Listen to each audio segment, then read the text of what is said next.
Сәлем достар, бір егіз орнасы клубтық футболға қайта оралды. Ұлттық құрамалар ойын көрдік, жалпы қызықтап тамашаладық. Енді әлем футболға, ағылшын премьер лигасы, Ла Лигада бізде керемет топ ойындар күтіп тұр. Әуелі біз Тоттенхэм, Арсенал, сосын Лондон дерби, сосын Сосьедад, Реал Мадрид.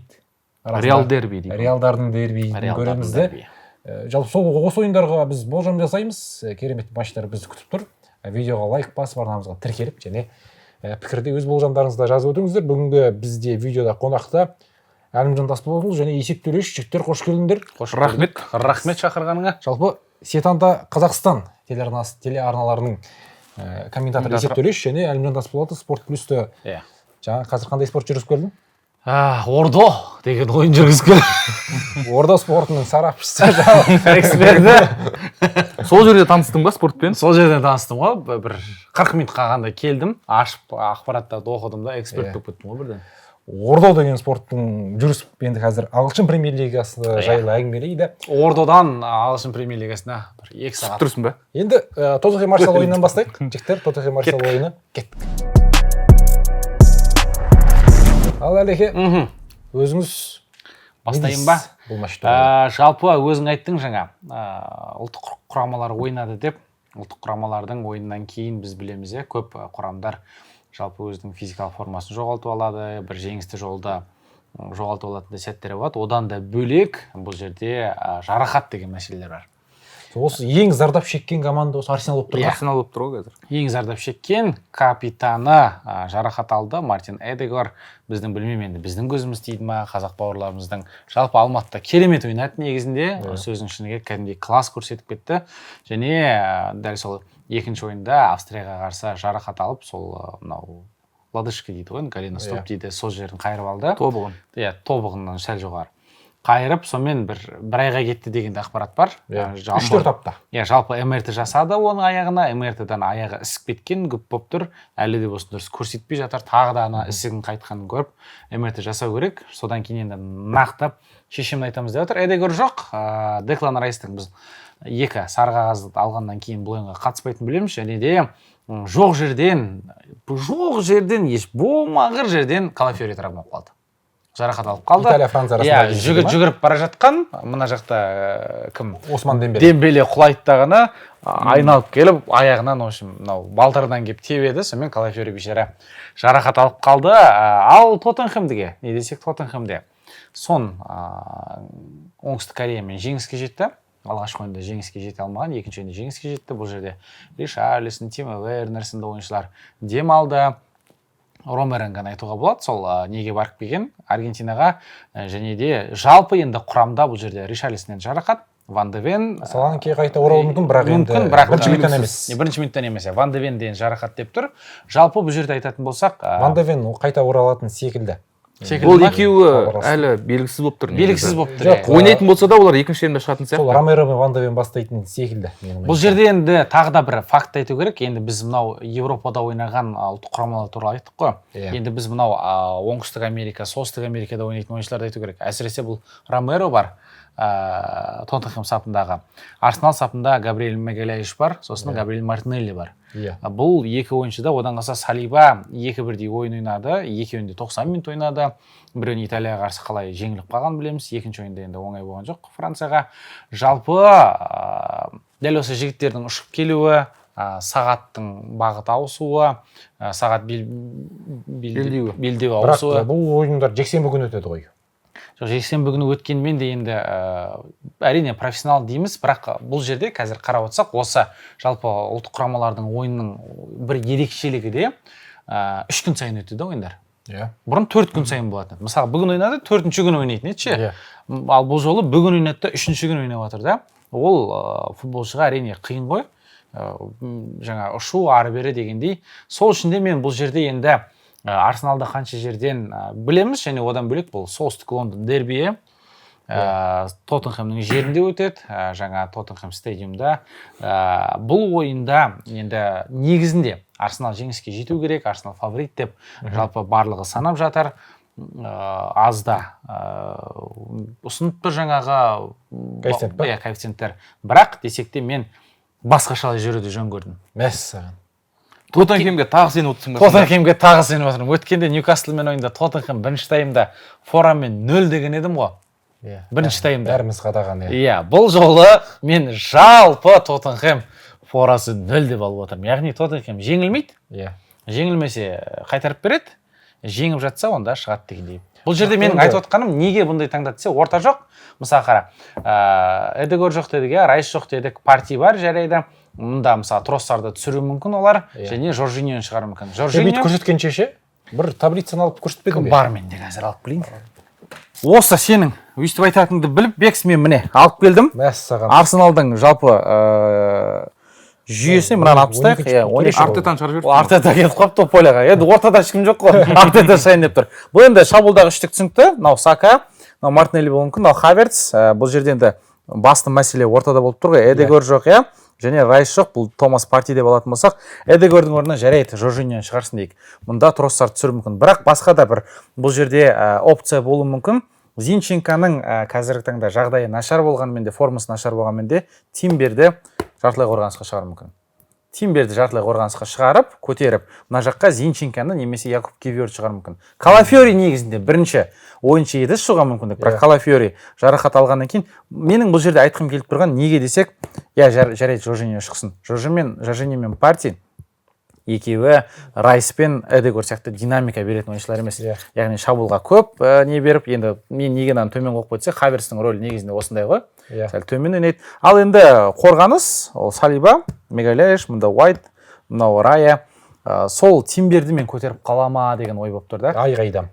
Көтермейді деп ойлайсың ба? Мен ойымша Троссар шығатын сияқты, өйткені. Жоқ, Троссар ол мұнда ойнайды, ол мынау Троссар. Троссар, мына жақта Жоржиньо мен Парти. Троссар сәл олай шабуылдау екеуі опорник. Бұл жерде мынандай да бір опция бар да, Хаверсті түсіре ма дегенде ше. Хаверсті түсіріп, Жезусты шығара ма деген нағыз. Жезус жоқ қой қазір.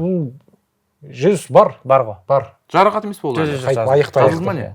Бұл бірақ бәрібір негізгі минутта шығарып алғаш жұмыс істеп тұрған үштікті тоқтатпайды. Жұмыс істеп тұр. Бұл үшеуі жұмыс істеп тұр. Яғни бұны тиіспейді. Мәселе ортада. Осы ортаны ғана өзгертіп, қорғаныс пен шабуылды өзгертпеген менің ойымша Артетаға. Және бұл жерде енді тағы да орта туралы әңгіме айтатын болсақ, Артета жаңағы Меринаны алып келді ғой. Меринаны алып келді де келесі бірінші жаттығуында баяғы Салах болды ғой ол. Қош келдің Мерина Англияға деп парқ еткізді ғой екінші. Сонымен енді ол да жоқ. Енді білмейміз енді орта көп дүниені шешін деп тұр. Енді бұл жерде Тоттенхемнің ортасына да қарайтын болсақ, Мэдисон сынды. Троссар бұрын ойнайтын еді ғой. Ойнады ғой Троссар. Жоқ, мен Троссар емес, Жоржиньо мені мазалады бір. Жоржиньо осы маусымда 1 минут өткізген жоқ әлі. Райстың орнына Жоржиньо болады да, ал Эдегордың орнына сол Троссар болады, мынандай болады. Ондықтың рөлінде Троссар ойнайды. Мысалы, яғни былай ойнайды деп тұрсың ғой, иә. Мысалы, Парти ортада тұра берсін. Жоржиньо мысалы шабуыл сол қанаттан өтіп жатса, бүйтіп барлығы солға қарай кетіп, қарасайшы қанша ойыншы тұрады мына жақта. Ал Бен Уайт оң жақта тұрады. Міне, осылай болады. Сол қаптанмен шабуыл жасай қоймайды-ау деген де ой бар да менде. Көп шабуылдар оң қаптанмен. Сака мен Бен Уайт сияқты. Сака мынау төмен түседі, Бен Уайт шығады деген де барлығы. Ол кезде плюсы Эдегор сол жақта жүретін ғой. Бұрын Сака, Эдегор, жағынан Бен Уайт келеді. Мысалға Эдегор төмен түсетін, яқтан кім көтеріледі? Эдегор ортадан, мысалға Сака мынау екі былайынан қорғаушы тұратын болса, Сака былай өтсе, ортадан Эдегордың керемет пас беріп, талай Саканың дальниге соғып жүргенін көрдік қой, былайынан ше. Бұл жерде сол пастар жетпей қала ма депті. Жоржиньо, ол Жоржиньо қорғаныстан. Оның жұмысы мына жақтан допты алады.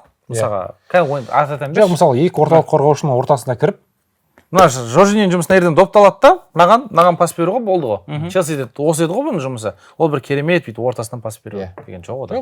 Екі қорғаушы сәл ортаға ашылса, сәл төмен түсіп, топ шабуылды бастайтын футболшы, мынау ортаға кетеді мысалы. Жоржиньо орнын сол қапталда қорғаушы басса, Бен Уайт так шабуылда жүреді, ширина создавать етіп, мына Сака, мысалы, мына Бен Уайт, ортада Хаверц, сосын Мартинелли осындай төрттік пайда болып, ондықта мынау. Бірақ енді оған мыналар ше, бүйтіп шабуылдайтын жандар. Сон, Брэндон Джонсон, Кулишевский, Мэдисон дегенде ше. Бентанкур. Оларды қоя салайын. Жалпы тактиканы түсіндік. Тамаша. Сонымен менің бәсім Тоттенхем Фора 0, 2-20 беріп берген. 2-23, базар жоқ. Бұл жерде Арсеналдың бәсі жоғары болып тұр, сәл-сәл болса да ше, негіз бұл матчта. Иә, бірақ мен ойымша бұл ойында Арсенал жеңілсе чемпиондықтан айлық қалуы ықтимал. Мына мәселе болып тұр ғой. Тоттенхемнен кейін Манчестер Сити күтіп тұр Арсеналды. Егер осы екі ойында ұпай жоғалтса, онда Ситиден 7 ұпайға қалып қояды. Иә, сол ғой. Егер мысалға ертең тіпті Тоттенхеммен тең түссе дегеннің өзінде Ситиден жеңіліп қалса 7 ұпай арасы. Қазірдің өзінде. Сондықтан жеңілуге болмайды негізі. Сонымен қоса Ситиде мысалы әдетте маусым басын сәтсіздеу бастайды деген ақпараттар бар еді ғой. Жылда көріп жүрген стереотип сияқты болып кетті ғой. Бірақ бұл маусымда міне Ливерпуль екеуі көш басында тұр. Тамаша бастады. Ойын бойынша да, нәтиже бойынша да барлығы керемет болып тұр Манчестер Ситиде. Енді Арсеналға бұл әрине қысым. Бұл ойында ұпай жоғалтсақ, жігіттер болды. Мысалы ұпай саны бірдей болып тұрса, енді үлгереміз, енді келесі турда жетіп аламыз деген сияқты үміт болады. Бірақ бұл жерде Тоттенхемнен 0 ұпаймен Арсенал негізі Брайтонды жеңуі керек еді өткен турда. Негізі Райстың. Деклан Райс бәрін құртып кетті. Сол ойында құртып кетті. Енді алдағы Тоттенхемге қарсы матчта құртып тұрған негізі ол. Деклан Райс осы Арсеналға ауысқаннан кейін ағылшын премьер лигасындағы алғашқы өйстіп өткізіп алған, негіз құрамында бастамаған бірінші ойын екен. Жалпы өзінің мансабында бірінші қызылы ғой. Арсенал сапында 38 ойын 38-інде ойнаған. Флеш-кортты ашып қарай салайын, нақтылап. Негізі Арсеналда Райстың функциясын атқару қиын ғой. Шабуылға шығып араласып жүреді. Бұрыштамалары бар. Сол үшін Артета өліп алды ғой. Негізі Арсеналда проблемалар бар, бірақ Тоттенхемде де проблемалар әлі шешілген жоқ қой толық. Халықаралық үзілістен кейін ол шешіле ма жоқ па? Неге қарсы кездесу деді Ньюкаслға қарсы матчта да. Мен енді ойын бойынша тең аяқталуы керек ойын деп санаймын мен. Бірақ жеңіліп қалды. Лестерді ұтуы керек еді, Лестермен тең түсіп қалды. Бір ғана жеңісі бар осы маусымда 4 ұпаймен қазір 10-шы орында тұр. Өте нашар бастады. Постекоглу ана 2-ші маусымда трофей алам деп еді ғой. Неғылады Челсидің орнына болған. Биыл алмай қалатын сияқты. Былтыр есіңде ма? Тоттенхем қалай бастады? Бірінші орында тұрды ғой біраз уақыт бойы. Биыл нашар. Құрам бойынша да Соланкелер ертең ойнауға дайын болғанымен екінші таймда қосылады. Қаншалықты жарақаттан кейін ойынға оралатындары және қалай ойнап кетеді жалпы, үйренді ма деген құрамға қалай үйреніп кететіні белгісіз. Сондықтан Тоттенхемде де проблема шешілмей тұр әлі. Өз алаңында ойнағанымен. Оның үстіне дәл осы дербиде Тоттенхем соңғы 2 матчында жеңіліп қалды. Өз алаңындағы соңғы 2 матчта 3-2 және 2-0 Арсенал ұтқан. Негізі Артета білет оны қалай жеңу керегін. Тек Эдегордың жарақаты ғой бұл жерде Арсеналға сәл де болса күмән беріп тұрған. Райстың жоқтығы. Райс пен Эдегордың жоқтығы, Райс қана болмаса, сәл не еді негізі. Эдегор бар болса, әрине.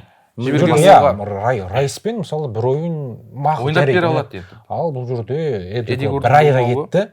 Эдегордың орнын қалай басу, білмеймін кім басады. Қиын жағдай негізі. Сака шабуылдағы футболшы, ол төмен түсе алмайды мәселен кейше.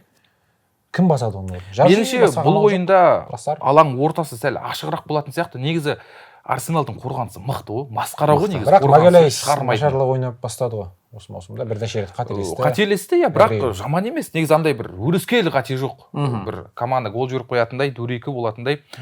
Негізі құрам бойынша әңгіме жоқ. Алғашқы голын Брайтоннан жіберді. Оның өзі 10 футболшымен жүріп қиналып қалған кезде, оның үстіне Брайтонда өз алаңында мықты ойнайтын команда ғой.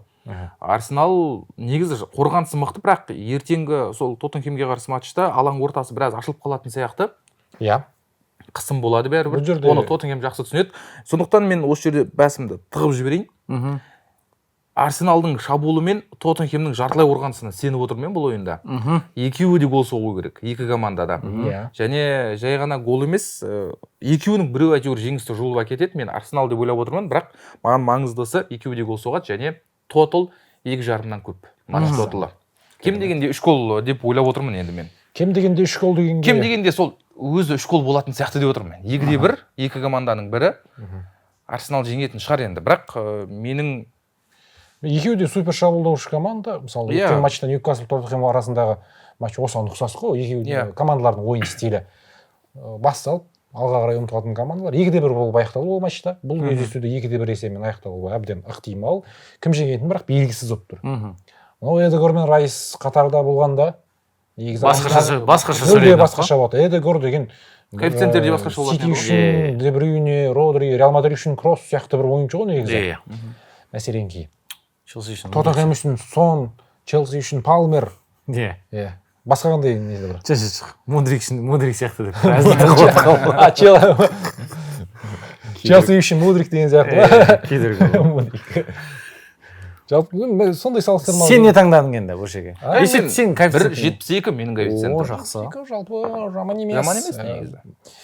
Менде тура сондай бәс. Тұппа тура. Менде бірақ бір ғана условие бар. Сол 2,5-нан көп деген. Сәл енді біреу 3-0 ұтса да жарайды. 1,65 коэффициент. Сенде қанша? 1,72. 72. Сонда 0,7. ғой. 100-7. Сан 3-0 деген есепте жарайды. 3-0 деген есепте жарайды. Жалпы мен мәселелерді көбейтпей соны ала салдым. Өйткені қалған матчтарда менде коэффициент саны өте жоғары болып тұр. Сол себепті бұл матчқа 1,65 бола алсасын есеп 1,72 мен өзі отыра берсін. Жалпы аш көзденбей осы 1,65-ке қанағаттанып отырмын. Менің болжамым сол тотал 2,5-нан көп. 2,5-нан көп. Бұл жерде разорым болып кетуі мүмкін ғой. Бұндай мысалы біреу қызылға қазалып қалса, бұл футбол әрине. Артета жасаймыз деп отыр. Андай сендерде болмай ма? Мына ойында точно көп гол болады деп отырасың да? Түк болмайды. Бір-бір болып. Негізі жалпы мынау Англияның осындай топ ойындары бар емес па? Өмір бақи кейінгі кезде гол болмай кетті ғой. 0-0. Осы маусым басы әсіресе байқайсыңдар ма? Гол астында. Ливерпуль енді өткенде енді базар жағы айырып тастады енді Манчестерден ба? Иә.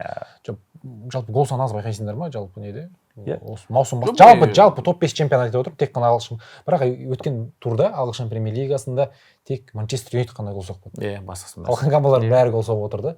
Бір шетінен сондай.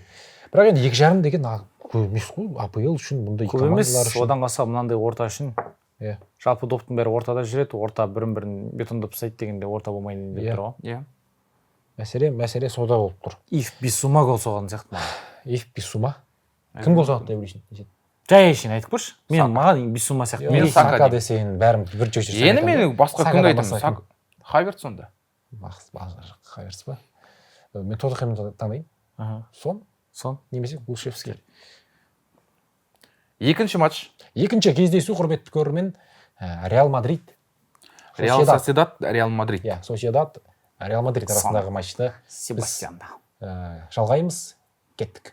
Ал құрметті көрермен, біздің арнамыздың демеушісі Адизбет компаниясы бекітілген комментарийде сілтеме тұр. Сол сілтеме арқылы өтіп, промокод теріп тіркелсеңіздер бонус береді. Сәттілік. Ла Лигамен біз өзіміздің видеомызды жалғаймыз. Есетжан, Реал Соседат, Реал Мадрид арасындағы кездесуде өзіңнің ой пікірімен бөлісші бұл матч туралы. Реал Мадрид өте қиын жағдайда келіп отыр. Арсенал секілді халықаралық үзілістен біраз зардап шегіп қалған команданың бірі осы патша клубы болып тұр. Милитау Бразилия құрамасында жарақат алып қалды. Алдағы ойынға қатыспайды ол. Бірақ жарақатынан емделіп жатқандар, жазылып жатқандар саны көбейді әйтеуір. Лазарет сәл де болса босап жатыр. Қуанатыны сол. Валехо жарақатынан айығып үлгерді. Мүмкіндік алуы мүмкін. Чуамини ойнай алмайды. Ол жарақатты алып қалған болатын. Джуд Беллингем жарақатынан айықты, жалпы топпен жаттығуды бастап кетті. Бірақ енді оны Анчелотти ертең алғашқы минуттан ойынға қоса ма, қоспай ма белгісіз. Бір жаман жері осы бір халықаралық үзілістің. Мбаппе де, Винисиус та нашар ойнап келді құрамада. Мбаппенің бір плюсы екінші ойында қосалқы құрамда қалды, аса қатты шаршай қойған жоқ. Винисиустар енді алыс жол сапардан келіп отыр, оның үстіне ойнай алмай. Бразилия чит болды.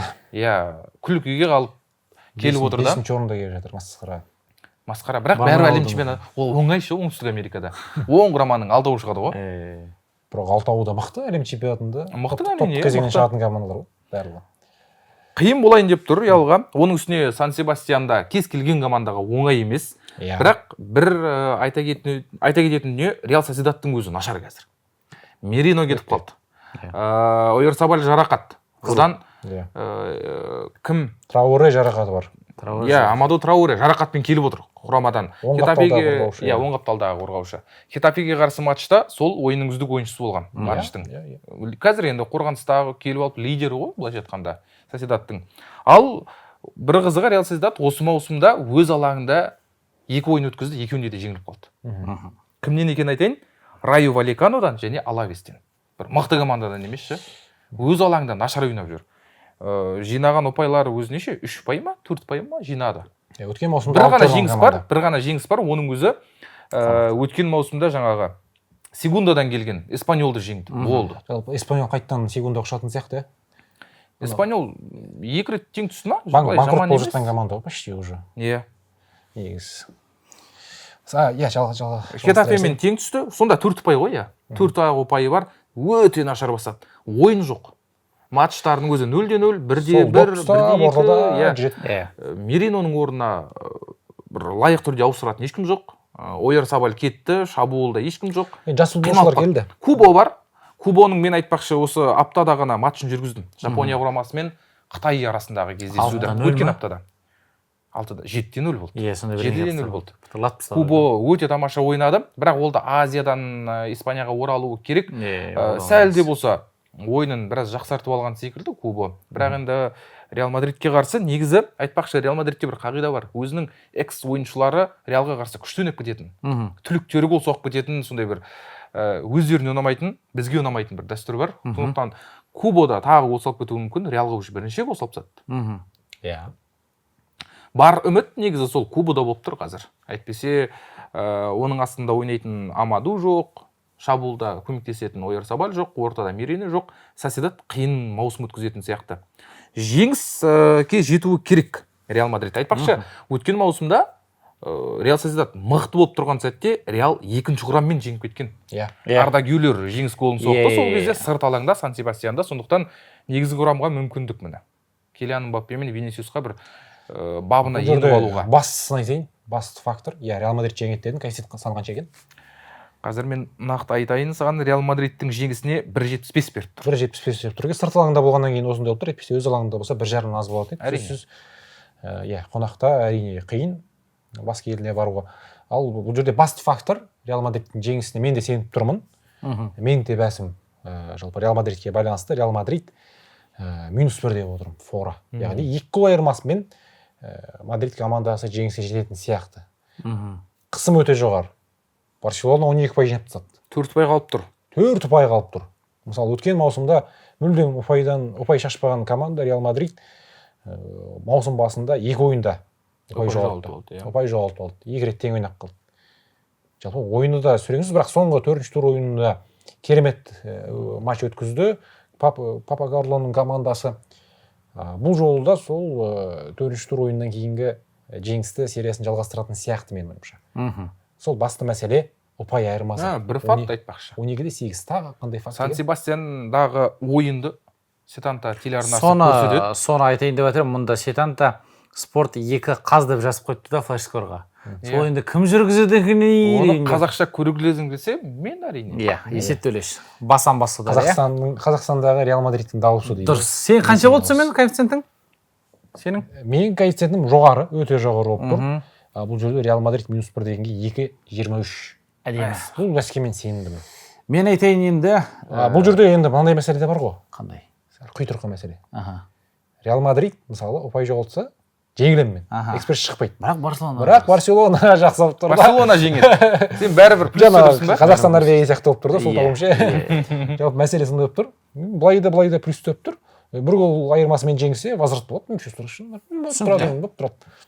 2.23 коэффициент. Керемет. Жалпы мен енді бәсімді алдым, таңдап қойдым.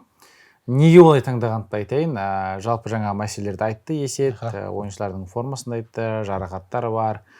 Көп ортадағы ойыншыларда да бұл жақта да жарақат бар. Беллингем келгеннің өзіне де бірінші минуттардан шықпайтындай сияқты. Және Реал осы маусымда 2 ойын қонақта өткізіп, біреуін Мальоркаға, біреуін Лас Пальмасқа қарсы ойнап, екеуінде 1-1 есебімен ойнап қалды. Тең ойнады, яғни ұпай жоғалтты ғой енді, ашық түрде айтқан кезде. Реал бұл жерде ұпай жоғалтты. Бұл ойында қонақта болады, бірақ енді мен Реал бұл жерде жеңе алмайды, Реал Соседат жеңіске жетеді деп те айта алмаймын. Реал жеңуі де мүмкін, бірақ менің ойымша Реал бұл жерде 2 доп айырмасымен жеңе алмайды. Яғни 2-0. Сен қазір Бексұлтанға қарсы отырсың. Иә, мен қарсы пікір айтып отырсың. 2-0, 3-0, дуэль, 4-0 деген немесе 3-1 деген есеп менің ойымша болмайды. Сол үшін де мен Реал Соседат фора +1 деп алам. Яғни 2-1 жеңіліп қалса, екеуіңдікі бір-біріне қарама-қайшы ғой. Өте қарсы. Бексті -1, сенде +1. Бірақ менде Соседаттікі. Тең нәтиже болса, болып кетеді. Тең нәтиже болса, мен алып кетемін. Сен екеуің рахметчиктер болады. 1.66 беріп берген. қазір. Үшеуміз де ұтылмайтын бір ғана бәс, сонда бір 2-1 сондай болып тұр ғой, иә. Екеуің де базы барады, мен де шығады. Иә. Мәселе сондай. Солай болса жаман емес негізі. Иә. Бірақ Реал Мадрид қайдам бұл жерде. Сұлтанға шығып кетсе де қарсы емеспін негізі мен. Сенімді шығып кетсе де. Иә, жаңа әрине Милитаоның жоқтығы білінеді. Дегенмен шабуылда ойыншылар ойнап жүр. Реалда бір жақсы жері бар. ана орнына шығатын ойыншылар өміріндегі бір ең керемет ойын жүргізіп береді. Өткізіп береді. Андай ғой, мен өмір айтам. Реалдың жанкүйер досым бар, жақсы бір. Айтамын да, ол сен де барсың ғой, сенде басқасы бар. Жоқ, досым деймін десе. Ол 98 ойын қатарынан қосалқы құрамда отыруы мүмкін да. 99-шысына оған бейшараға мүмкіндік береді. Анау болды ғой. Матч всей жизни ғой. Әзіл бар еді ғой, Сити мен Реал Мадрид ойнаған кезде орталық қорғаушы Валеха ма? Начо Начо емес, анау бір мем болып кетті ғой, соңғы минутта Валеха шығып. Овертаймда ғой. Овертаймда. Иә. Валеха. I need a hero деп мемде шығып кетеді ғой. Иә. Сол сияқты болып тұр ғой. Сол кім үздік ойыншы десе сол Валехо деп ше. Неде ғой, қарымта матчта ғой, камбэк жасайтын ойында емес пе? Бір рет андай верховой дуэльді жеңіп кетеді де, кейін бар деп бәрі. Соның өзі деген қандай керемет нәтиже. Келесі өтеміз ба? Сен коэффициентің қанша? 1.66. Реал Мадрид туралы бір сәл әңгіме айтсақ. Айтайық. Есетжан, кросс не істейміз? Кросстың орнын Роналду кеткен кезде бір маусым Реал қиналды біраз. Роналду секілді деңгейдегі ойыншының бірден ауыстыра салу мүмкін емес. Винисиус шайды. Білінеді ол. Кросс кетті. Винисиусқа пас бермеңдер, ол бізге қарсы ойнап жүр деп айтты. Сәуір, мамыр айларында андай кроссты бір ойынға ойнатып, екіншісіне ойнатқызбайды, үйретіп жатыр. Сәйс айтқан, бірден алып тастауға болмайды деп жатсың ғой. Енді қалай алып тастайсың? Негізі солай болды да ғой. Чемпионаттың ойындарында екінші орын ойнап жүрді, кросстар демалды, чемпиондар лигасында кросс шығады деген сияқты. Бірақ дәл қазір кросстың бір міндетін Беллингем мен Вальверде екеуі алып жүр ғой. Вальверденің сәл функциясы қазір өзгерді, қапталға кетіп қалды. Джуд Беллингемнің өзі, тамыз айының үздік ойыншысы болды Реалда. Реалда қазір Джуд Беллингемнің де ондай функциясы тура кросс сияқты емес, кросс сияқты тереңге барып шабуыл бастайтын футболшы емес, ол сәл алда жүреді бәрібір. Шабуыл басталған кезде Беллингем өзі жоғары жақта тұрады. Кросс сияқты пас жоқ сияқты одан қалса. Иә, кросстың көрегендігі жоқ қой қазір. Кім қалды? Иван ғой. Оразов бар, кросс болды ғой. Кросс кетіп қалды. Қау секілдер бар. Оразов қана. Родри келеді деген. Келеді деген әңгімелер бар, бірақ ол енді келесі жылға қалып жатыр. Ол деген көп ол, иә. Оның орнына басқа бір. Оған дейін негіз жоқ. Реалдың өзі сәл уақыт берсе, кросссыз да ойнап үйренеді. Камавинга уақыт керек та. Камавинга мен Чуамини. Чуамини енді ол стилі жағынан Каземироға көбірек келеді, допты тартып алу үшін, шабуылды бұзу, қарсыластың шабуылын. Қажет болса өзіміздің шабуылды бұзып береді. Бірақ уақыт керек. Сонымен қоса Реал Сосьедад өте биік ойнайды ғой. Содан кейін барып Мбаппе, Винисиустар сәл ыңғайырақ болады. Бәрібір де Хетафе сияқты, Райо сияқты автобустар емес, өз алаңында сонымен қоса алдында кеңістік болады. Сол себепті бұл матчта көп гол болатын сияқты деп ойлаймын. Бірақ әрине статистика бойынша осы Сосьедад ойындарында аз гол соғылып жатыр. Бірақ осы именно Реалға қарсы ойында ашық футбол болып, Мбаппе, Винисиустар жеңіс керек. Реал 4 ұпай деген масқара маусымның басында. Өте сұмдық. Тағы ұпай жоғалтса, сонда 6 ұпай ғой, егер тең түсіп қалса. Дұрыс айтасың. Екі ел классиконы да жеңу керек болады сонда. Екі ел классиконы жеңеміз ғой. Бәркей ондай, Жирона Барселона өйтті. Мен үшінші ойынға оны таңдаған жоқ, мысалы. Өте қауіпті да. Барселонаның ойыны тұрақсыз шыны керек. Матчты көретін болсақ. Бірақ тұрақтылық келсе бәрін айыратын команда ғой Барселона. Жаңа тағы бір-екі футболшы керек. Жалпы Берналь жарақат болып қалды Барсада. Опорникқа не болып қалдық? Мұқтаж болып тұрмыз да. Әйтпесе бір жақсы мықты опорник болса, менің ойымша Барселона чемпион болады еді. Бірақ қазір мынау Реал Мадридтің ұпай жоғалтуларын қараймыз, Барселонаның ойыны, ұпай саны шамамен тең болып тұр ғой. 60-40 болды Реал Мадридтің пайдасына чемпиондыққа. Мынау маусым басы ғой әлі деген. Екеуі біраз ұпай жоғалтады ғой. Керек емес ұпай жоғалту бар, екі ел классико бар алда. Бірақ мынау Галактикос деп Реал Мадридті қатты мақтап жүрген жоқпыз ғой. Футболды жабыңдар, бәрібір Реал Мадрид жеңеді деп андай бір әңгімелер көбейіп кетеді ғой. Балалар әлі үйренген жоқ. Маусым енді басталып жатыр ғой. Қазір бір химия керек. Джуд Беллингемді керек емес кезде жарақат алып қалды. Винисиус, Мбаппе, Беллингем, Родриго қазір төртеу ғой бізде. Родригоны қоспасақ ренжиді. Төртеу мен бір химия тауып алса болды әрі қарай кетеді. Мбаппе, Винисиус, BMW ғой. BMW Эртта қосыңдар деп Родриго шулады ғой, иә. BMW болып тұрмыз енді қазір. Эртті мен бере тұрмын да қосыңдар деп әңгімелеген. Ал бұл жерде мақұл осы Реал Мадрид туралы әңгімені аяқтайық болса, және келесі өзіміз таңдаған 3-ші матчқа өтейік. Әлімжан, сіздің матчыңыз қандай? Мен сол қайтадан ағылшын премьер лигасын алып кетемін. Ла лигадан бірден. Бұл жерде өткенде жақсы дерби болды, нағыз ағылшындық дерби деп айтқан едім. Классикалық, MU Ливерпульда. Бұл жерде сол бәсімді көріп Манчестер Юнайтедтің... Сен қандай боларын жасап едің? Ливерпуль Минспер Форестмен. Ливерпуль шығарды, жақсы. Оп-оңай шықты. Керемет болжам. Ұйықтап атып деп шыға салды. Сол бәсті көргеннен кейін Дидар Есемов деген ағамыз ренжіп кәдімгідей біраз әңгіме айтқан болатын, шықпай атып ұрысып, мынау не деп ше. Айттым, енді менің ойым солай болады деп. Бұл жерде енді Дидар ұрыспа мені. Бұл ойында. Мен Саутгемптон Манчестер Юнайтед ойын таңдап отырмын. Жалпы Манчестер Юнайтед, бұл жақта да жарақат бар, жаңа Маунт бар, Хойлунд ойнамайды, Линделев ойнамайды, бірақ Маунттың бір керемет Манчестерге келіп, бір негізгі ойыншы болып, бір ойбай, Маунт бұл сызбамайды деп. Енді не істейміз деп атқанын көрген жоқпын.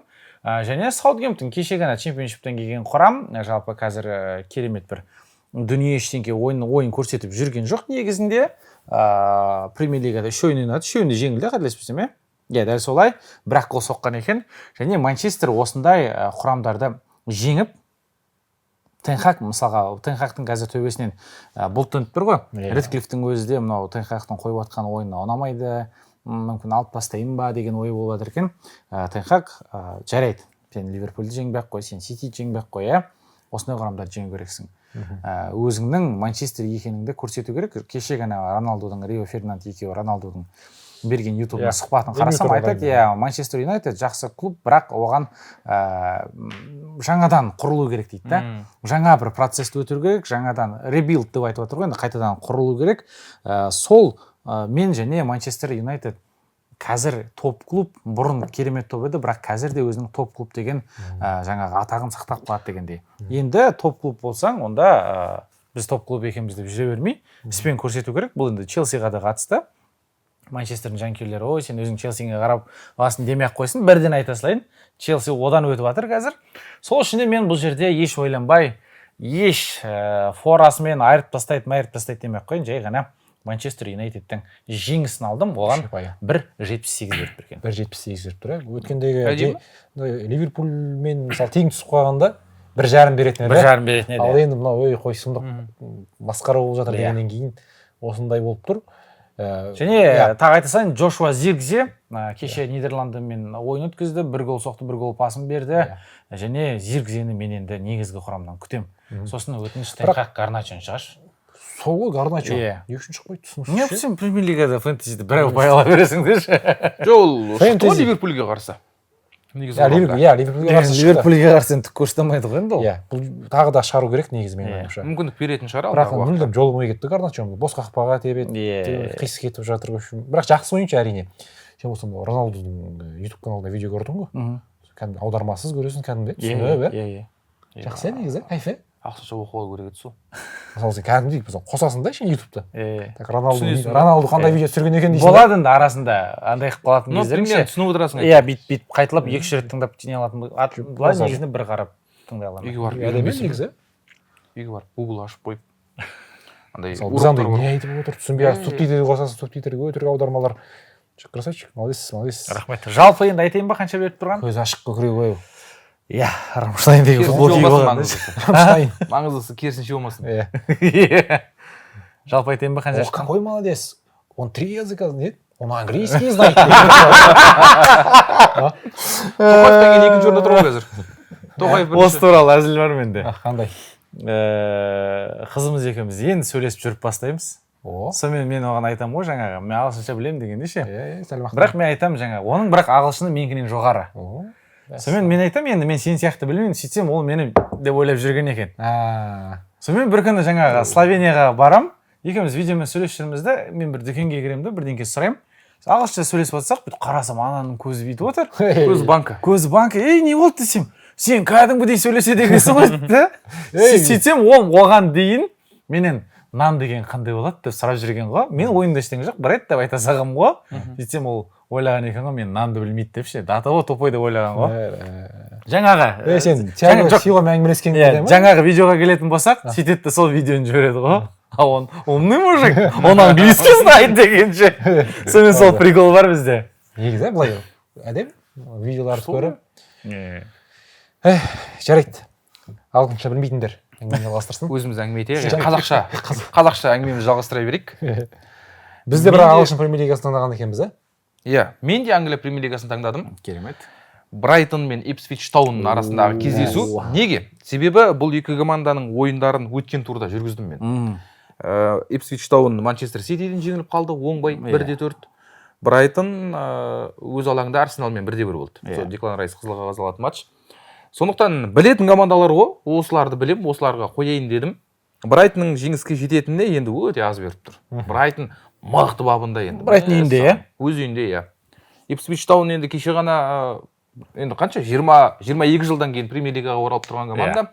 Оларға біраз қиын болып жатыр, әзірше жеңіске жеткен жоқ. Брайтон болса керісінше жеңілген жоқ. Қарсыластарын сенбі жеңіп келе жатыр, тек Арсеналға қарсы матчта ғана ұпай жоғалтты алғаш рет.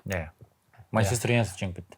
Манчестер Юнайтед, ол ондай таңғаларлық дүние емес негізі. Юнайтед жеңген команда Ипсвич жеңеді-ау деген ой туындап тұр осында, иә? Жоқ, жеңетіні ол сөзсіз. Мен жеңет дегенді алып та тұрған жоқпын. Оған аз да беріп тұр. Қазіргі мына форматқа келмейді оның жеңісі, коэффициенті. Мен енді былай деп отырмын. Total бөл үшін қарадым. Қорықтым бірақ. Себебі халықаралық үзілістен кейін метомалар қалай келеді. Біраз енді Ипсвич Таун ойыншылары құрамаға аса кете қойған жоқ. Олар енді дайындалды. Иә. Брайтон жеңсе де бір 2-0, 3-0 жеңуі мүмкін, 1-0 болып қалуы мүмкін, 2-1. Мен басымды қатырмайын дедім. Брайтон жеңіске жетеді және матч тоталы 4,5-нан аз болады деп. Яғни 5 гол болмайды. 5 гол болмайды. Сол 4-1 қайталанбайды. Қайталанбауы керек енді. Шмодикс гол соқып кетіп. Шмодикс деген. Айтпақшы, ойыншы ол деген. Жақсы. Чемпионшиптің үздік мергені ғой. 25 соқты. Чемпионшиптің үздік мергені. Бірақ әзірше Ипсвич Таунда көп мүмкіндік беріліп жүрген жоқ. Енді үйреніп жатыр ғой енді командаға. Иә, Блэкберн бірінші турда Блэкберн матчында жүрді ғой, ойнады ғой. Иә, ойнап соғысты. Сол тиммен бе біреумен? Дерби каунтимен. 1.83 коэффициент беріп тұр маған. Меніңше бір жақсы сый сияқты, енді Брайтон пытырлап тастамайтын шығар. 5-0, 6-0 болып. Шмодикс соқса пытырлайды. Шмодикс соқпаса екен. Сонда Брайтонның жеңісі және матч тоталы 4,5-нан аз. Осындай коэффициент 1.83. 1.83. Бәріне тең ба? Жалпы жақсы. Егер 3 ойын шығып кетсе менде 55.496 теңге шығады екен. Мен де айта салайыншы. Айтсашы. 66.277 теңге. Саған 66.000? Иә. Және мен де өзім соңғы болжамымды айтып бөлісейін сіздерге. Манчестер Сити Брентфорд арасында кездесу тыңдап отырмын.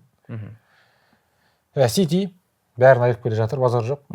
Бірақ бұл жолғы қарсыласы Брентфорд. Брентфорд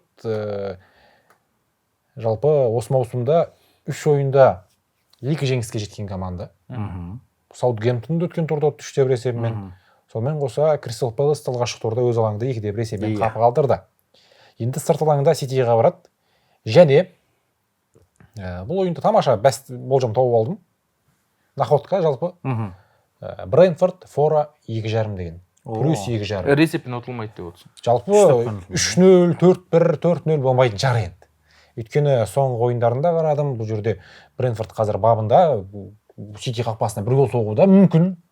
Онда жоққа шығармаймын. Және соңғы былай 6 матчында бұл екі команда арасында 3 гол айырмасы тіркелмеген. Әрине Ситидің жеңістері көп, бірақ Брентфордте жалпы Ситиде соңғы 6 ойында 2 рет жеңген екен. Былай қарап тұрсаң. Брентфорд тамаша. Крепкий середняк дейді ғой. Иә. Сондай команда жалпы менің болжамым осындай. Жалпы қанша? Коэффициент санын айта өтейін. Коэффициент саны менде 1,71. Мен 1,5 емес та мысалы ше. Бұрында өткенде Портудың ойын алып 1,5 коэффициент алсайын деген бұл жерде саналы түрде осы ойынды таңдап міне осындай шешім қабылдап. Барлығы қанша болып тұр қазір? Барлығы бұл жерде 63.257 теңге. ең азы мен екенмін сонда. Иә. 5/5 коэффициент менде. Иә. Иә, бұл жерде Брентфорд, Фрэнктің командасы, мысалы, құрамы да керемет негізі. Былай қарап тұрсаң. Тони кетіп қалса да. Иә, Тони деген мәселе емес ол жерде. Оның орнын Висса басып жатыр ғой. Иә. Мбемо бар. Виса, Мбемо. Жалпы керемет футболшылар. Нёргер маған ортада ойнайды жүрді командада.